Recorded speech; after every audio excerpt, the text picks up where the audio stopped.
Hi, everyone. It's Shantae. Thank you for coming today. And I'm really excited to talk about 3D printing and Ultimaker, the new platform they've launched. They have a digital factory and a Cura platform that I'm going to show you, hopefully, some new info for it and get you comfortable so that you're not flying on your own when they switch that off what you're used to using. So I'm really excited to introduce this to you and hopefully help you get settled and started and not being too overwhelmed when you get the change that comes. I'm going to share my slides with you. So we're going to talk a little bit about today moving from CloudPrint to Cura and Digital Factory. And hopefully by the time that we finish, you'll feel a little bit comfortable. I'm hoping that we can get through just some key details about how to move it and upload it and slice it and what supports look like for this platform and what adhesions you can use and all the different cool things about 3D printing. So hello and welcome. I'm Shantae Pitts. If you haven't met me before, I'm the Learning and Development Specialist for STEM Education Works. My job is to train people on how to use technology that we sell. And I also get to do some curriculum writing, which is one of my favorite things as well. So today we're going to talk about CloudPrint and how we're getting rid of that and moving into Cura and Digital Factor. And hopefully by the time we end with this, that you'll feel comfortable. So here we go. All right, so first and foremost, the website that you're going to be using to go and access the software is called ultimaker.com. And I know we talk a lot about Makerbot. Makerbot was bought out by Ultimaker, so they're one company now. So if you hear me say one or the other, they're the same thing. But that's the website that we will be using to access the slicing platforms. So you can see on there that CloudPrint's still there. That's because it hasn't gone away yet. That is potentially coming.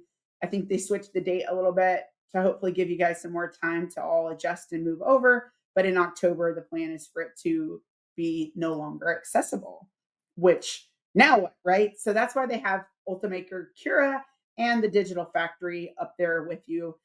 So ultimaker.com is where you're going to go. And then at the top, when you hover your mouse over that software, it's going to pop this down there for you. And then you'll get to select what you want to work with. Here's the biggest thing about Digital Factory and Cura. Like, why are there two platforms? Why can't we just have one platform? And thank you for asking that. Digital Factory is an online platform. It does slicing. It also allows for you to control a lot more of the workspaces, so you can add other users in. Whereas Cura is a software that's downloaded onto your PC.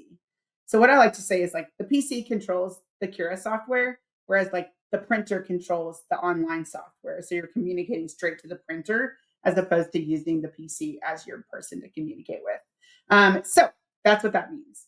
So we're going to start with just talking about what is the Digital Factory, what's it about. It's basically a streamline for you to do all your 3D printing workflow. So it's like a management system for you where you can easily save your projects, easily share your stuff with other people within your community, do a lot more collaboration so you can see everybody's print stuff on there, what somebody might be working on with a certain printer so you can know which printers maybe are available. There's camera access as well. And then the Cura is the next one. The Cura is the downloadable software. It is an actual software as opposed to an online software. And what it does is it's a lot more powerful, a lot more options for a lot of the settings and things like that. It's a place for you to do pretty expert editing and prepping for slicing your print. One of the things I do love about Cura is that I don't care if you have an Ultimaker printer or if you have a Sendo printer. You can use it for any of these. You can make sure that your sliced file is made for whatever printer you have. Now, you can't all access like CloudPrint. What it does is add all of your prints on there. You can't access through Wi-Fi or Bluetooth to printers that are not Ultimaker printers, but you can at least edit and get it ready for that on this platform, which I really love. So who can use it? How can it be used? So you can use it on a Mac. Yep. You can use it on a Windows. You can even use it on a Linux. It's made for all types of types of PCs. So that way, whatever one you have, hopefully you can download. I will be 100% with you and tell you that I use Digital Factory more than I use Cura because I like the collaborative side of it. But once we start looking at it, you'll be able to see which one fits more of your needs. But it's very, very intense, the ability to do pretty much anything you want to do with your file. So that's the difference to me.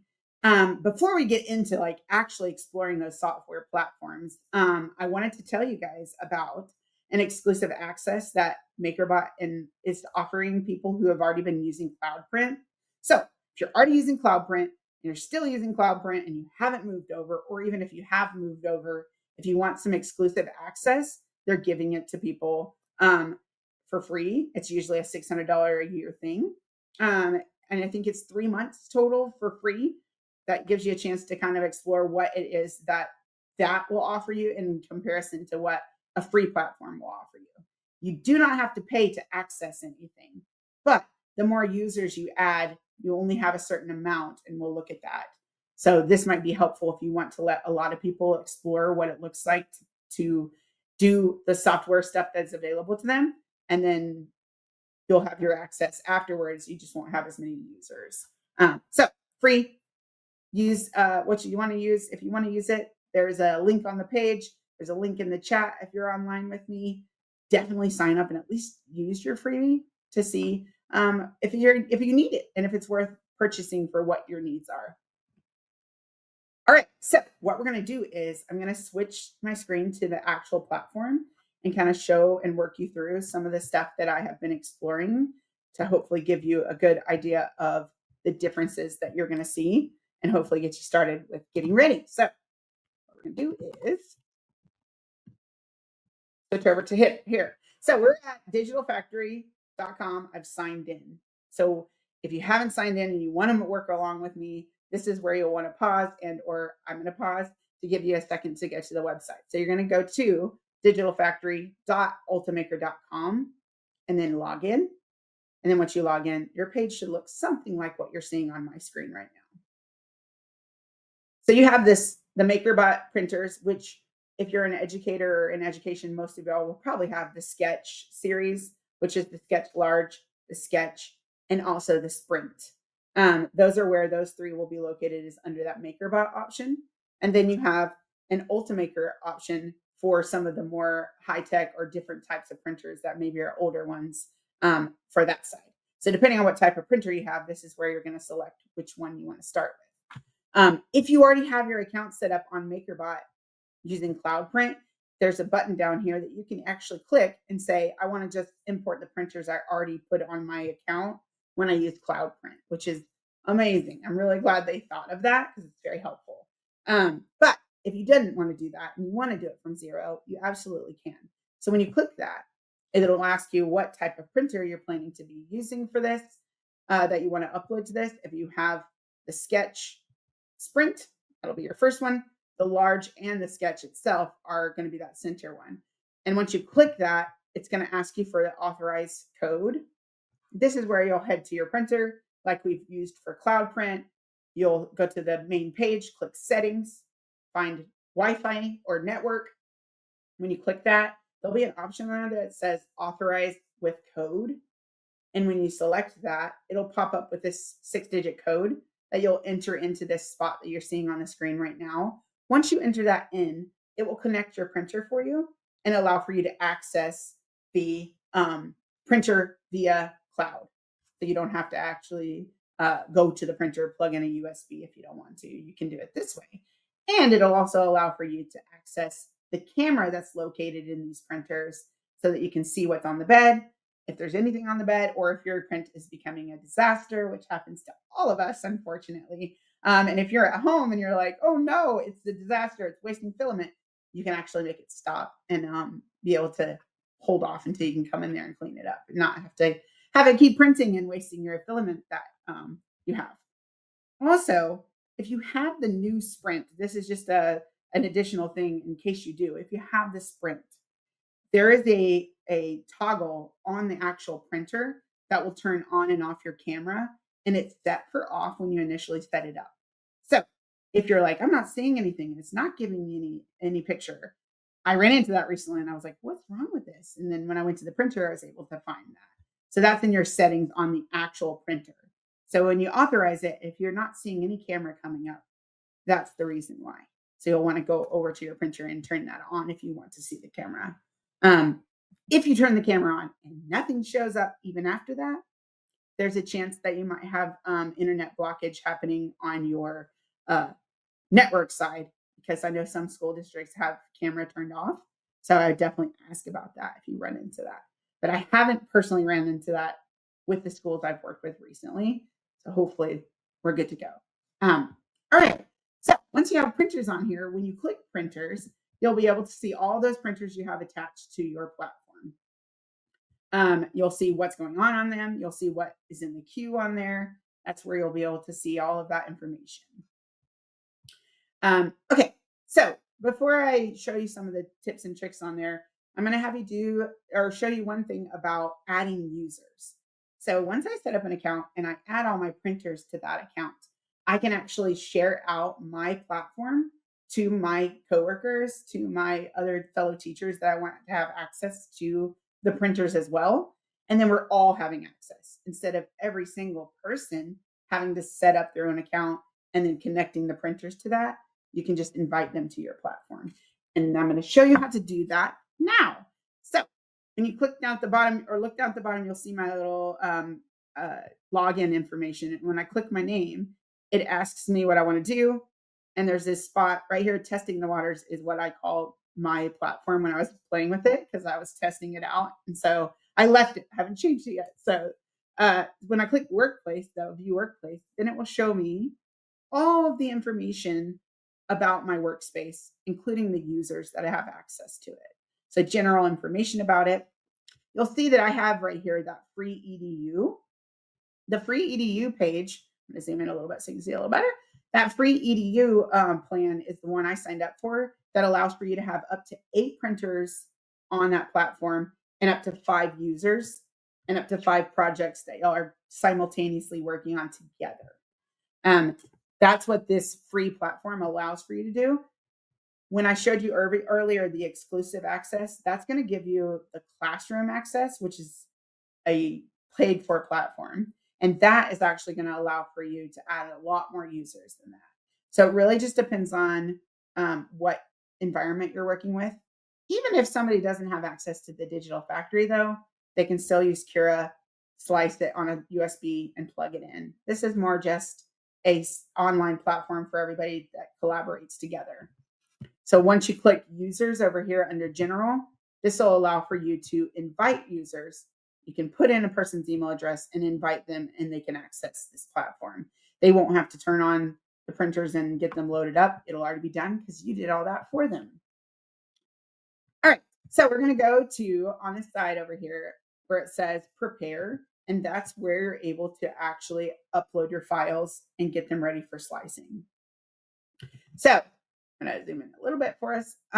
So right over here, we have just the base, the build plate. This blue box is an import file box, and that's what you're going to click to upload your files. So I'm going to hit upload. It's going to open up my files. I'm going to select my 3D file that I want to print, hit open, and it's going to place it onto the bed for me. If I need to do more files than just one, you'll do the same thing again. Select a file, hit open, and it'll place it on the bed. So you can add as many as you want to this bed as long as it can fit and it's not off of it over here where you can't, it is not on the bed. I'm going to get rid of this one so we can start with just one. All right, so I have this one. Then you have up here where this movement option is, and it has the X, Y, and Z in millimeters. But if you don't know or don't want to type that in, you can see these arrows light up when I hold my mouse over them. When I hold my mouse over the one that's to the right or left, I click it and it will let me move my object to the left or right. If I don't click that, you'll notice even I'm clicking down on this. Oh, it's going to let me now that I've clicked yellow. But if it's not yellow, it's not going to let me move it. So you have to make sure that it turns yellow and then you click and it should move it. And then the up and down, same thing. You're able to move it that way. The next option is the scale option. This allows for you to increase size. So you have those percentages there. Those percentages there are actually the amount, like the 100% is what it's going to print at. But if I said 50% and hit enter, you'll notice it changes it for every single one of these. So you have the X, the Y, and the Z all got reduced simultaneously. And that's because that uniform scale is clicked. If that's not clicked, only one thing is going to increase, whatever you typed in. The reason I warn you on that is typically they will all be on there, but there are times when I've been printing something and I look at it and I think, oh man, I think I need it to be a little bit thicker, but I don't want everything to get bigger. That's when I turn that off. So that's when I use it. I will just flip that off and then increase just the Z to make the thickness increase. This right here will reset all of your scaling. So after I messed with it and realized actually I didn't like anything that just happened, you can hit that and it'll reset it and take you back. Next one is the rotate. So if you need to or want to rotate your design, you'll do that and it'll automatically put itself onto the bed. Instead of, you'll see that when I was rotating it, it was kind of sunken into the bed. It's not going to let you print like that. So don't worry. It's not going to print inside the bed or try to go deeper than it can do it. It will pull it up for you. You can also, again, type in here your degrees that you want it to rotate and it will rotate that degrees. Or I can say enable lay flat on build plate. And when I click that, it'll say which side of your print do you want to be the one that's face down on your build plate. So that I can click here, I can click here. So you notice when I click that, that became the bottom. If I click here, that becomes the bottom. So if you're like, I want it to stand upright, you can also do that. So that gives you a chance to not have to rotate it and figure out what angle you want to make it at. You can just click. That's what I use all the time. I'm not going to lie to you. And then, reset it. It goes back. The next option is to multiply. So if you have something on the bed and you're wanting to make like 10 of them or whatever, you can click that, say how many you want, ask it to place it on the grid. Grid placement allows for it to place on the grid what makes sense. It's going to get mad because there's no room for it. So it's going to throw it off because that doesn't make sense to it. So I shouldn't have put that many, but that just shows you that you can do that way if you would like to. All right. So cool. That's movement and all those other things. But sorry. All right. So I'm going to zoom out over here for me. There we go.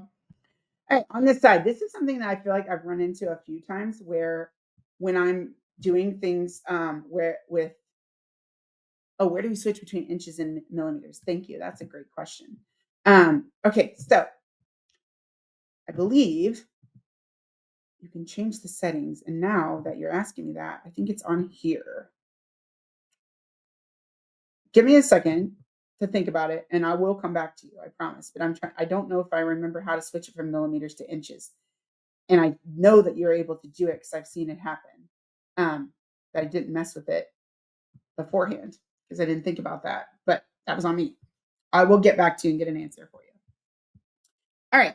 So over here on this side, one of the things that I've run into with teachers is that they can't see the settings. They're like, I don't know where the settings are and it won't show up because sometimes they put things on here and it gives them a bunch of like recommendations underneath there. This caret is really important for the use of doing the settings. You have to click that caret down for you to access all of that. And sometimes when your screen is not zoomed out enough, you can't see it. So that's why I like to point that out because your profile kind of takes up some room. So I have the teachers minimize their profile and then get their settings to drop down. Makes it a little bit easier. So on here, this is where you're able to mess with how fast your printer goes, the infill, how much infill you want. And for those of you who are new to infill, that's how much is inside of your print. So it prints like a honeycomb type look inside of there, and however much fill you want inside, you have to increase or decrease.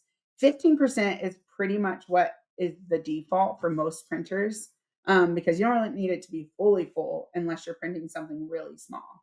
But I've also had people put like almost like nothing inside of it, so they are able to make it a little more bendable, which is what it's used for. The shell thickness is able to be increased or decreased here. The pattern, so like I was saying, you can have it print how it usually does. You can have it print instead if you wanted it to print as triangles inside or hexagons. You have lots of options for the type of infill that you're trying to use. Support. If you're anything like me, support has become my best friend and my worst enemy simultaneously because I love support because I need it, but then oftentimes I forget that I need it and then print what looks like shredded mini wheats instead, which was never my intention. At least it hasn't been so far. But who's to say I won't need shredded mini wheats print one day? Watch it happen to me. Okay, so when you scroll down over here under support, when you turn that on, that allows for you to have your normal type of or tree. Tree is a little bit more of like a thicker, it kind of reminds me of if you've ever been to like Carlsbad caves or gone inside of caves and you're down under the ground and you see those like things that are formed by water that has been rushing eventually and it makes like a solidified area. That's what it looks like to me. I haven't done a lot of printing with tree. I usually just leave it as is. But that's what that means if you want to change that from normal to tree. And then you have where you want it placed. You can say everywhere or just what is touching your build plate. I typically leave it on everywhere because oftentimes I don't realize it needs to be everywhere. And then again, shredded mini wheats. And then you have adhesion, which is either your skirt, your raft, your brim. Those are those things that if your print's not sticking very well, you kind of need some support to help it stick. Often I use a raft when I have like, I've printed like a tiny little character and the feet won't stay on the build plate because there's so little amount holding it up. So that's what I will use it when it's really thin pieces a lot. But it really just depends on the type of printer and the type of filament you're having. All right. So I got a question from Sharon that I wanted to address because now that we're talking about support, also, hi, Sharon. Thank you for coming. Can you change the amount of support? They're so tight and they will not come off. The same with the raft. So the reason that the raft won't come off typically is that your filament head needs to be oriented because it probably is too far down. And if it's too far down, it sticks super tight to it. We want the purpose of a raft is to stick so it doesn't, the print doesn't move all around, right? But for this one, if it's sticking so much you can't get it off, that's why. You cannot change the amount of support, but that's what that placement thing is for. When you say everywhere, it's any place that might have a gap that it might be worried about. So if you're like, that's too much support, I need less support, I just need it right here, you can say just what's touching the build plate. And that's allows for it to be just what is over the build plate, basically. Hopefully that helped a little bit. And if not, Sharon, email me and I'll help you out. So that's what that's for. All right, let's see. I covered that. And I'm hopefully, if you have questions, obviously you write them in the print or into the chat and I will address them. All right, so we talked about patterns. We talked about that. One of the other things is at the top area over here, it says printer configuration. That right there is where you're going to choose the type of printer you're printing on. If you already have printers attached to the print or to the workspace, don't worry, it's not allowing you to pick it yet, but it will when you go to print. So initially, you just need to select what type of printer you have. And just like I was saying earlier, the digital factory is only for Ultimaker printers. So if you're trying to cloud print, that's what you're doing from this platform. You're going from the digital platform and it's sending to the printer. So it only allows for Makerbot printers. So you'll see this list here is just printers that come from them. Once you select the type of printer you're using, which most of y'all probably have the Sprint or the Large or the Sketch. So just select that, whatever one you're wanting to print on. And if you have the Sketch and the Sketch Large, just make sure you select the right one that you want to send the printer to or send the print to. Once you do that and you scroll down and you hit slice, it will slice that object for you and get it ready for your print. And then it'll give you a preview. it'll give you a color key up here to tell you what's what. So what's the inner wall, what's the outer wall. So if you're trying to explore what piece goes with what, that's really helpful to look at. You'll see here, it tells me how long my print's going to take, and then it gives me an option for the queue. When you click queue, it's going to give you a list of your printers that you have available, and you can select which one you want to send it to. I don't have any here, so it's saying none are compatible. So the option for me is to save that file onto a USB. That's my only option for that. But if you had compatible printers, it's going to show you all of those printers and whether or not they're being run right now. So it could say printing. If it's available, it'll have a little green check that says printer's available. So you'll know right away if the printer is ready to be used. Is there a way to default to the printer we have? That's a great question. It does not default to that printer. I think it defaults to the newest printer they have, but that is at least it has for me every time. But that is a thing that I think I could bring up to them when I talk to them next time about asking if we can have a saved setting for that. But Sharon, I do have a question because it does default to that, but have you loaded your prints or your printers onto this platform yet? Or is it just you're using it as a save to USB and print? Because that will make a difference to me, I think, whether or not it's showing the right printer. All right, so preview. We'll show you all of that information. And then if you don't have a printer connected or you don't want to send one through CloudPrint and you want to print later, then you'll click those three dots. And then you'll hit save to library if you want to save it to the platform that you're on right now. And what that will do is it'll save it over here to this library that you have here. Or you can say download if you want to save it to like a USB or as a file. So that's how you do that. Okay, so that Sharon said that her printers are on there and she prints with Wi-Fi only. So I will ask them about that because I would like to know that too, if there's a way to save that setting. I'm also going to ask about the millimeters to inches, and I will try to get that information out to you guys as well. All right, those are good questions. Thank you for all your good questions. Okay.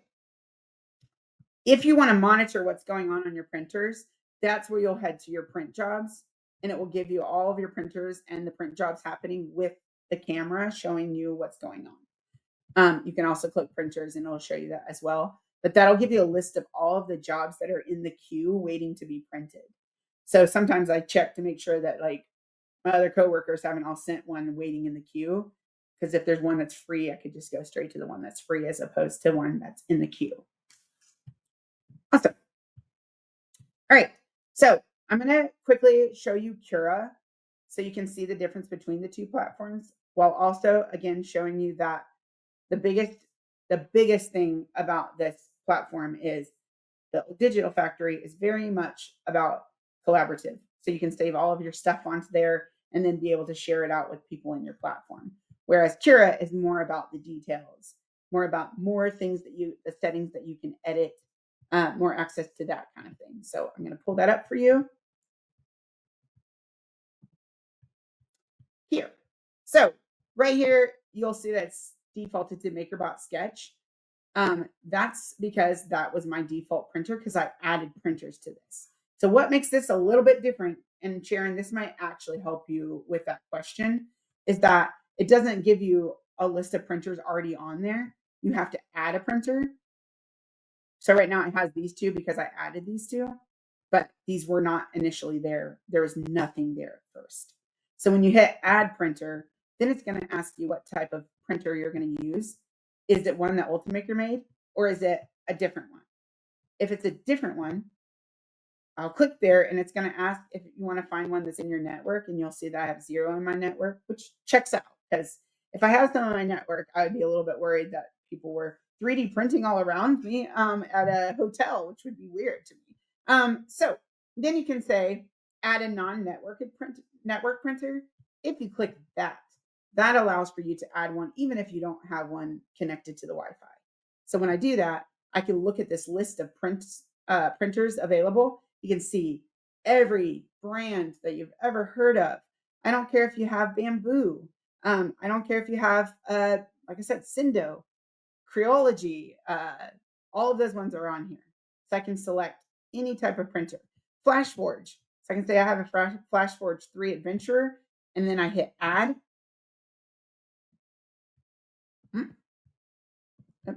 Oh, it's going to freeze for me for a minute. There we go. Now on my list, now when I drop that down, Adventurer 3 is now on there. So that allows for me to add any printers I want, and they'll show up right here for me. Again, they're not Bluetooth connected unless you connected it yourself through Bluetooth. But even that, you can only send that through Ultimaker kind, not outside of that, at least not yet, as far as I'm aware of. Awesome. All right, so now I'm going to look over here at the different options for me. So whatever I select, so whether it's sketch large, a sketch, it'll change to fit that. Over down here, this kind of reminds me a little bit of what you would see on Tinkercad. But you can see I can click and look at it from different angles to check on my print that way. So I'm going to add a print. So again, look for a folder. Anytime you see a folder, you know that's where you're going to add your files from. Once I click that, it's going to show me everything available under the sun, but I'm going to select, hit open. It's going to place it on the build. That shadow that you see underneath there is just showing you where you're probably going to need support. You'll notice right away that that shadow, there's nothing underneath it to hold that up. That's what lets me know there's a support needed. All right. Nothing over here is ungrayed, and that's because I haven't selected what print I want to edit, because I can add a bunch of prints to this. So in order to do that, I have to select which one I want to mess with. And then I'll go to move. Same thing applies. Right here, the drop-down model means that if I try to move it somewhere and I try to raise it up, I will know that I need to have it drop down in that spot. So when I'm moving it around, it'll drop down instead of being flying in the air. Then you can also say lock the model once you're good with where it is, so it won't move when you start moving stuff around it. Because oftentimes I've accidentally clicked that when I was trying to click the one next to it. So that allows for it to not be one that you can move around when you're ready for it to lock in place. Underneath that is the scale. Again, same thing. Uniform scaling is going to be checked unless you uncheck it. And so anything you do to one, it's going to do it to all of them. Rotation, same concept. You have that rotation here. You select which one you want to rotate. It rotates for you. This lay flat. That allows for me to tell it to lay flat on the beds when I want it to lay flat instead of standing above where it was hanging over top the other ones. Oh, thank you. So one of my coworkers went and looked up for us the information that we needed for installing from or changing from millimeters to inches or inches to millimeters. And there's an extension that you need to install in order to make that happen. So I'll look into that and hopefully be able to provide that information to you guys. Thank you, Sarah. Mirror. So if I want it to mirror, I can have it mirror itself whichever way I want it to face. So that allows for you to change the way that it's facing or way that it's mirroring, so you can flip it for yourself. Then you have the type of material. I don't really mess with this very much. Print as a support can be what you change it to. So right now I'm saying print as a solid piece, but I can select a piece and say, actually, I want you to print as if it's a support, and you can mess with that as well. Oh, so mesh tool setting. Okay, interesting. Mesh tool setting plugin is the one you're going to need in order to change that information. So you can hit select settings, and then from there be able to alter what you want available to yourself on this little drop down area. So if there's stuff that you're like, I'm never going to say mess with the wall line count, you can uncheck that and it won't be popping up over here for you. And then this last one is that support blocker. So you can say, I don't want support on this and block it from that. All right. Cool. Right up here is some more setting information. So you can say, again, just like how you did on the Digital Factory, you can change the speed here. when you're using a sketch large, there's only one speed. But if you use the sprint, it has multiple speeds. I think it's two speeds, extra fast and fast. I think it's ultra fast, maybe. It's faster than fast. How about that? Um, you have show custom where you can actually create custom and save it so that it will save that way of printing, so you don't have to continuously create your own, or you can refresh it and go back to the default mode. So it's really up to you what you want to do with that. Again, the wall thickness, the top, the bottom, the infill is here. How the infill pattern is going to print is also here for you. But one thing about this that I love the most is that you notice when I hang my mouse over that, it actually gives you all the information that you need about what this is. It tells about the infill pattern material. It gives you the effects of that. So I really love that about this platform, that it really will fill you in on information. So you can know what it is that I'm about to mess with. And again, if you start messing with things and you realize I don't like that I messed with all that, there's a default that you can go back to and allows you to reset that for you. All right. So that's what that is. And I think then get all the questions. No, I have another one. After I print with CloudPrint, the printers will not refresh and say ready unless I turn them off and back on. That's with CloudPrint, or is that with Digital Factory? Because sometimes with Digital Factory, I have to refresh the page, just like the internet page itself. And it should default back to ready when it's ready. It'll usually, unless you haven't cleared out on the actual printer, because sometimes the printer's still holding it until you say that. Okay, so you'll go to the printer and hit OK or cleared, because it'll say, have you cleared your print? Once you hit that, you should be able to refresh it from your page, from the Digital Factory page. Good question. All right.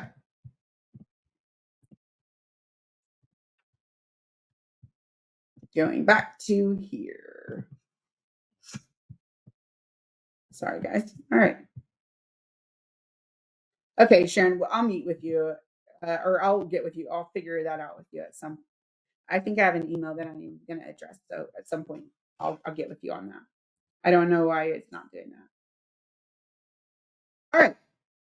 Any other questions? Any questions that I haven't addressed? Anything that you need help with or anything like that? If you do want to reach out to any of us, you can go to our learn@stemeducationworks.com and send an email to us there. You can access our team that way. The learning and development team is ready and willing usually to get to that. The mesh tools is only in Cura, I believe. That's a great question. As far as what I've seen, it did seem it's only in there. And again, this is a new platform for me as well. So I have recently started to develop that. I will, as I learn, I will also share. So hold on to that. But I believe it's only in Cura from what I've been able to see. Great question, though. Anything else? Again, it's just it's a learning curve, but it's really not too terrible of a learning curve, because I feel like they've really tried to add in a lot of things that other platforms don't have. Like for instance, with Cura, having a place where you can do all your 3D printing in one place, as opposed to having 30 different slicing platforms. Yeah, that's a big deal to me. So, awesome. Anything else? Any other questions? Anything I missed? Of course. Thank you, Regina. Thanks for coming.